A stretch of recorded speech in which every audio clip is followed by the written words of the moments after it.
ఏడు స్వరాలే ఏడు కొండలై కలసిన కలియుగ విష్ణు పదం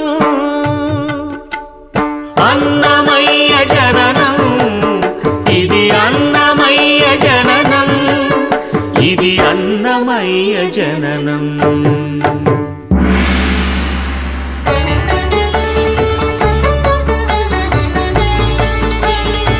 హరిషడ్వర్గము తెగనరికే హరిఖడ్గం ఇది నందకము బ్రహ్మలోకమున బ్రహ్మా భారతి నాదాశీసులు పొందినదై